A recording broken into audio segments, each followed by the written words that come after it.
AP assembly సమావేశాలను live లో చూద్దాం. Announced to hear the House that amendment to the motion of thanks to Governor's address will be received by the Secretary General to State Legislature up to 11 a.m. today.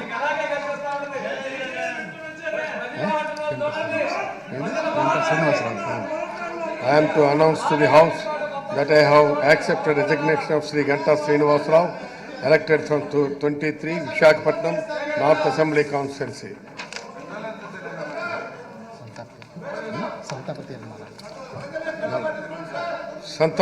సంతాప ప్రతిపాదన.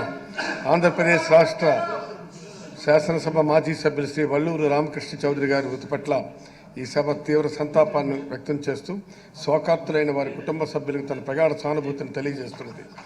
శ్రీ వల్లూరి రామకృష్ణరాజు చౌదరి గారు 1967, 1972 మరియు 1972, 1978 సంవత్సరాల కాలంలో ఉమ్మడి తూర్పుగోదావరి జిల్లా అనపర్తి శాసనసభ నియోజకవర్గం నుండి ప్రాతినిధ్యం వహించారు.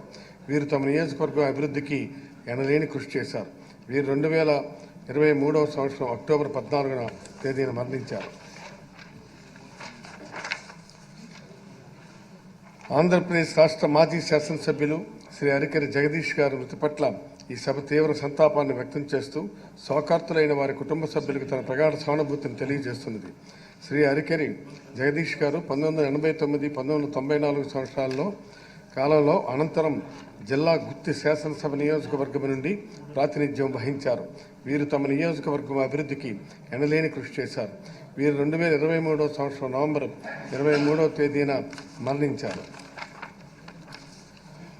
ఆంధ్రప్రదేశ్ రాష్ట్ర శాసనసభ మాజీ సభ్యురాలు శ్రీమతి పరకాల కాళికాంబ గారి మృతి పట్ల ఈ సభ తీవ్ర సంతాపాన్ని వ్యక్తం చేస్తూ శోకార్తులైన వారి కుటుంబ సభ్యులకు తన ప్రగాఢ సానుభూతిని తెలియజేస్తున్నది. శ్రీమతి పరకాల కాళికాంబ గారు 1981, 83 సంవత్సరాల కాలంలో పశ్చిమ గోదావరి జిల్లా నరసాపురం శాసనసభ నియోజకవర్గం నుండి ప్రాతినిధ్యం వహించారు. వీరు తమ నియోజకవర్గం అభివృద్ధికి ఎనలేని కృషి చేశారు.